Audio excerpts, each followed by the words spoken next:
नमस्कार दोस्तों, स्वागत है आप सभी का मेरे यूट्यूब चैनल पर। मैं हूं ओमकारनाथ, आप देख रहे हैं मेरा यूट्यूब चैनल।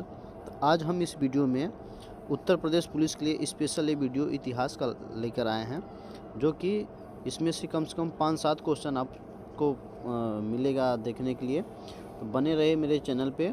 यदि चैनल पे नए हैं तो चैनल को सब्सक्राइब ज़रूर कर लीजिए, ताकि इस प्रकार के तमाम वीडियो और नोटिफिकेशन आपको मिलता रहे।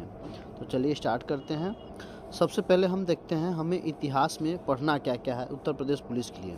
ठीक है, ये वीडियो मैक्सिमम कम्पिटिटिव एग्ज़ाम के लिए है, but special Uttar Pradesh police के लिए ये वीडियो बनाया गया है। ठीक है, तो इसमें इतिहास में पढ़ना है हमें प्राचीन भारत का इतिहास, मध्यकालीन भारत का इतिहास और आधुनिक भारत का इतिहास, कला एवं संस्कृति का इतिहास और उत्तर प्रदेश का इतिहास।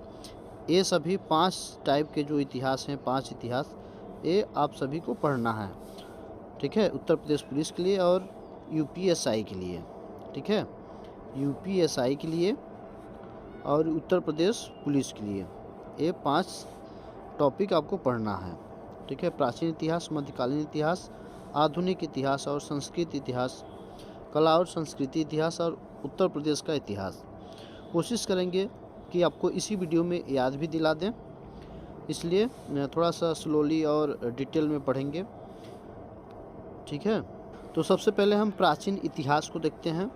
तो प्राचीन इतिहास जो होता है 3 प्रकार का होता है, 3 भागों में इसको बांटा गया है। ठीक है, कौन कौन सा भाग है? तो प्रागैतिहासिक काल, आद्य ऐतिहासिक काल और इतिहास। ठीक है, प्रागैतिहासिक काल वो होता है जहाँ किसी साहित्य स्रोत का मौजूद ना होना, जैसे किसी भी इतिहास का मौजूद ना होना, बस हम कल्पना कर सकते हैं कि हाँ ऐसा रहा होगा, बट वहाँ कुछ मौजूद ना हो, उसको क्या कहते हैं? प्रागैतिहासिक काल कहते हैं। आद्य ऐतिहासिक काल उसको कहते हैं जहाँ किसी साहित्य या स्रोत हो लेकिन उसे पढ़ा न जा सके।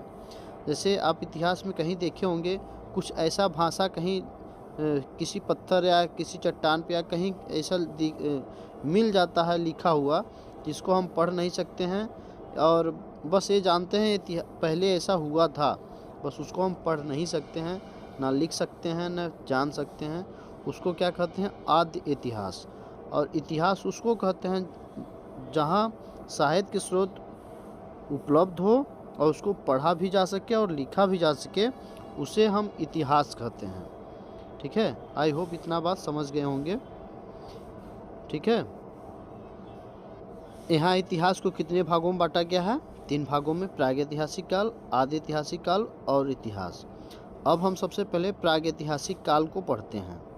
ठीक है, किसको पढ़ते हैं? प्रागैतिहासिक काल को। तो प्रागैतिहासिक काल है, उसको पढ़ते हैं। इसका जनक जो है, प्रागैतिहासिक काल का जनक इसके हैं जर्गेनस थॉमस। प्रागैतिहासिक काल के जनक हैं जर्गेनस थॉमस। और भारत में प्रागैतिहासिक काल के जनक हैं रॉबर्ट ब्रूस फुट। ये हैं भारत में प्रागैतिहासिक काल के जनक, और ये वर्ल्ड लेवल का है, जो जिसे हम मानते हैं प्रागैतिहासिक काल के जनक जर्गेनस थॉमस। ठीक है, और ये भारत में है रॉबर्ट ब्रूस फुट। ठीक है, ये आप नाम याद रखिएगा। कोपेनहेगन संग्रहालय में पहली बार प्रागैतिहासिक काल पर चर्चा किया गया था, और भारत में मद्रास क्षेत्र में पहली बार इसके द्वारा खोज किया गया था। आई होप समझ गए होंगे। बाहर और अंदर, पाकिस्तान इंडिया के बाहर और भारत में, दोनों आप समझ गए होंगे। प्रागैतिहासिक काल को हम 2 भागों में बांटते हैं। ठीक है, एक होता है पाषाण काल, एक होता है ताम्रपाषाण काल। ठीक है, एक होता है पाषाण काल और एक होता है ताम्रपाषाण काल। तो हम सबसे पहले पाषाण काल को देखते हैं। ठीक है, तो पाषाण काल को 3 भागों में बांटा गया है। कौन कौन सा है? पूरा पाषाण काल, मध्य पाषाण काल और नव पाषाण काल। ठीक है, पाषाण काल को 3 भागों में बांटा गया है। कौन कौन सा? पूरा पाषाण काल, मध्य पाषाण काल और नव पाषाण काल। आई होप इतनी बात समझ गए होंगे। तो हम सबसे पहले पूरा पाषाण काल को देखते हैं। ठीक है, उसके बाद मध्य पाषाण काल और नव पाषाण काल को बारी बारी से भी देखते हैं। पूरा पाषाण काल की चर्चा करें तो इसमें हमें इसकी विशेषता पढ़ना है और स्थल कहाँ से मिला वो पढ़ना है और किस स्थल से किसके साक्ष्य मिले हैं। हमें इसकी विशेषता के बारे में पढ़ना है और स्थल के बारे में पढ़ना है और उसके बाद स्थल के बारे में क्या साक्ष्य मिला, किस स्थल पे कौन सा साक्ष्य मिला, इसके बारे में पढ़ते हैं। ठीक है, ये हमें पढ़ना है। ठीक है, तो जो इसकी विशेषता है पूरा पाषाण काल की, तो यहाँ मनुष्य शिकारी हुआ करते थे और कच्चा मांस खाते थे। पूरा पाषाण काल में मनुष्य शिकारी हुआ करते थे और कच्चा मांस भी खाते थे। यहाँ मानव घुमंतु हुआ करते थे। इनका कहीं एक जगह रहने का स्थान नहीं हुआ करता था।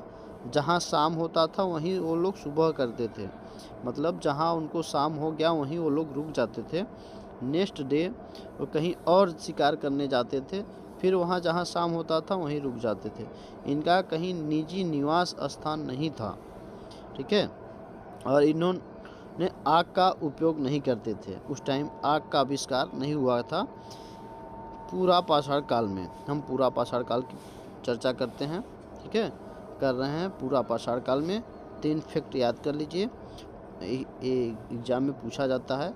मनुष्य शिकारी हुआ करते थे और कच्चा मांस खाते थे। क्यों कच्चा मांस खाते थे? क्योंकि आग की खोज नहीं हुई थी, इसलिए पूरा पाषाण काल में मनुष्य कच्चा मांस खाते थे। यहाँ मानव घुमंतु हुआ करते थे, उनका कोई निजी निवास स्थान नहीं हुआ करता था। आई होप इतनी बातें समझ गए होंगे। हम क्या क्या पढ़े हैं? पूरा पाषाण काल में निजी निवास स्थान नहीं हुआ करता था, ये घुमंतु हुआ करते थे और कच्चा मांस खाते थे और आग की खोज नहीं हुई थी।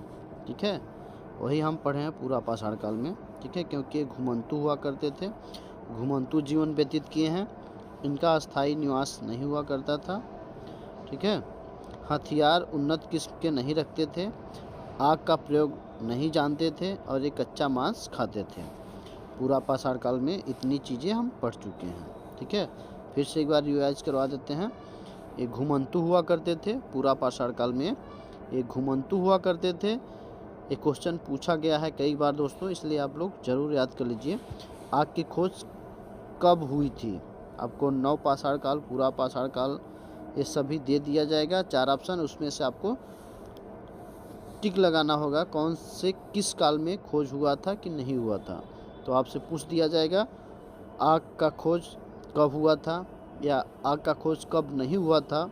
ठीक है, तो इसलिए घुमंतु कब रहते थे, घुमंतु जीवन कब व्यतीत करते थे, इस टाइप के क्वेश्चन पूछा जाता है। तो घुमंतु जीवन व्यतीत करते थे पूरा पाषाण काल में, अस्थायी निवास इनका नहीं था और हथियार उन्नत किस्म का नहीं रखते थे और आग का प्रयोग नहीं जानते थे, इसलिए ये सब कच्चा मांस खाते थे। ठीक है, घुमंतु हुआ करते थे, अस्थायी निवास नहीं था, हथियार उन्नत किस्म का नहीं रखते थे और आग का प्रयोग नहीं जानते थे, इसलिए ये सब कच्चा मांस खाते थे। ये 5 फैक्ट याद कर लीजिए पूरा पाषाण काल में, इम्पॉर्टेंट है। पूरा पाषाण काल में भारत से बाहर क्या क्या साक्ष्य मिला और भारत में क्या मिला। ठीक है, तो भारत से बाहर पाकिस्तान के सोहन नदी के किनारे इस काल के औजार मिले, इसीलिए इसे सोहन संस्कृत भी बोलते हैं। पूरा पाषाण काल को सोहन संस्कृत के नाम से भी जाना जाता है। यदि आपको क्वेश्चन में पूछ दिया गया कि सोहन संस्कृत किसे कहा जाता है, तो आपको तुरंत टिक लगाना है कि पूरा पाषाण काल को सोहन संस्कृति कहा जाता है। इतनी बातें समझ गए होंगे। और भारत में उत्तर भारत और दक्षिण भारत में 2 भागों में बांट दिए हैं। बेलन घाटी जो प्रयागराज मिर्ज़ापुर में स्थित है, वहाँ इसके साक्ष्य मिले थे। और हथनौरा जो एमपी में है, वहाँ इसके साक्ष्य मिले थे पूरा पाषाण काल के। और भीमबेटका, ये भी एमपी में है, वहाँ इसके चिकनकारी पेंटिंग का साक्ष्य मिला था। ठीक है, और दक्षिण में मद्रास में इसके साक्ष्य मिले थे। इसके फैक्ट भी याद कर लीजिए। फैक्ट इसका है पूरा पाषाण में। ठीक है, रॉबर्ट ब्रूस फूट के द्वारा मद्रास कुठार की खोज की गई थी। पूरा पाषाण काल के अंदर ही आधुनिक मानव होमो सेपियस का विकास हुआ। पूरा पाषाण काल का सबसे बड़ा काल पूरा पाषाण काल ही माना जाता है। पूरा पाषाण काल का सबसे बड़ा काल पूरा पाषाण काल को ही माना जाता है। ठीक है, अब हम मध्य पाषाण काल को देखते हैं। मध्य पाषाण काल को 3 भागों में बांटा गया है। ठीक है, 3 भागों में बांट के हम पढ़ते हैं। जैसे इसके पहले पूरा पाषाण काल को पढ़े हैं, क्या क्या पढ़े हैं, उसके स्थल, काल की विशेषता और स्थल, और किस स्थान पे कहाँ कौन सा साक्ष्य मिला, वो चीज़ें। 3 ही टॉपिक इम्पॉर्टेंट होता है, 3 ही क्वेश्चन पूछा जाता है। काल की विशेषता, काल के साक्ष्य और काल के स्थल। ठीक है, तो मध्य पाषाण काल, इसकी विशेषताएं हैं कि इस काल में माइक्रोलिथिक काल कहा जाता है। इसको माइक्रोलिथिक काल भी कहा जाता है, जिसमें शिकार करने में आसानी हुई। इस काल में पत्थरों के छोटे छोटे उपकरण भी बनाया गया था। अब क्या हुआ कि अब थोड़ा सा इंक्रीज हो रहा है विकास में। इसके पहले पूरा पाषाण काल में न तो कोई किसी की खोज हुआ था, जैसे आग की खोज नहीं हुआ था, कच्चा मांस खाते थे। ठीक है, और आदमी घुमंतु हुआ करते थे।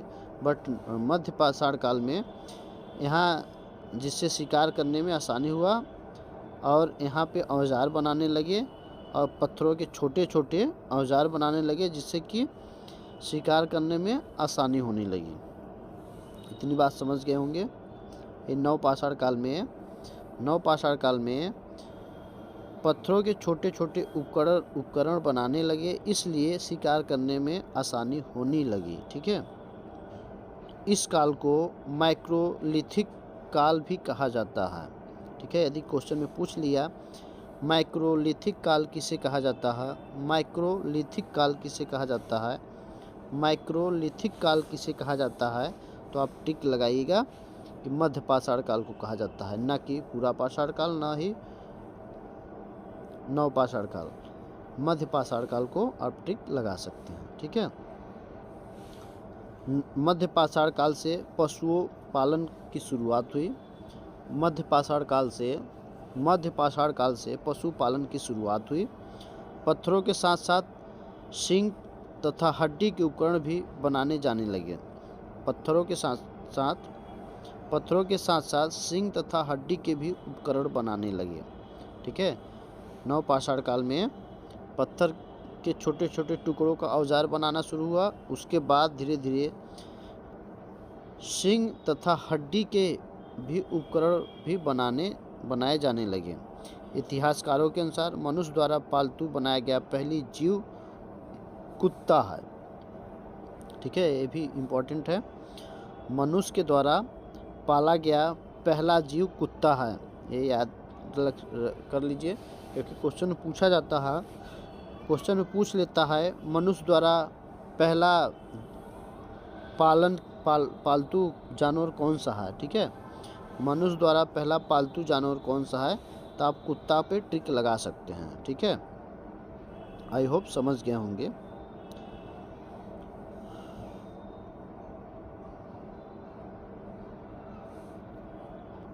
और पशुपालन का पहला जो प्रमाण मिला आदमगढ़ से मिला है। जो आदमगढ़ है ये मध्य प्रदेश में स्थित है।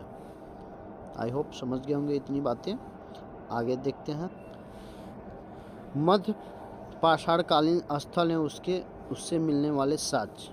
हम आपको बताया ना कि साक्ष्य पढ़ना है, और कहाँ पे कौन सा साक्ष्य मिला स्थल पढ़ना है। ठीक है, तो वही पढ़ रहे हैं, स्थल और उससे मिलने वाले साक्ष्य। तो चौपानी मांडो जो कि प्रयागराज में स्थित है, यहाँ मिट्टी के बर्तनों के सबसे पुराने साक्ष्य मिले थे। ठीक है, आदमगढ़ एमपी में है, यहाँ सबसे पहले पशुपालन के प्राचीनतम प्रमाण मिले थे। और बागौर ये राजस्थान में स्थित है, बागौर, और यहाँ सबसे पहले पशुओं के साक्ष्य मिले थे। इम्पोर्टेंट चीज़ आपको बताएं कि भारत में भारत में मानव के सबसे पुराने साक्ष्य नर्मदा नदी के किनारे मिला था। नर्मदा नदी के किनारे मिला था एमपी में।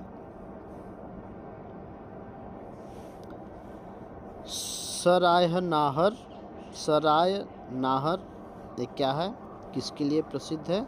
तो ये प्रतापगढ़ जिले में स्थित है। एक स्थान है जो उत्तर प्रदेश जिले का नाम है प्रतापगढ़। प्रतापगढ़ जिले में स्थित है सराय नाहर। विंध्य क्षेत्र के रहने वाले सूखा पड़ने के कारण यहाँ आकर बसे थे। ये विंध्य क्षेत्र के रहने वाले थे और सूखा पड़ने के कारण यहाँ आके रहे थे। पहली बार युद्ध तथा बाह्य आक्रमण का साक्ष्य प्रतापगढ़ से मिला था। ठीक है, इतनी बात समझ गए। इसके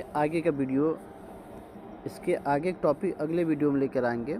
मिलते हैं फिर नेक्स्ट वीडियो में। जय हिंद, जय भारत।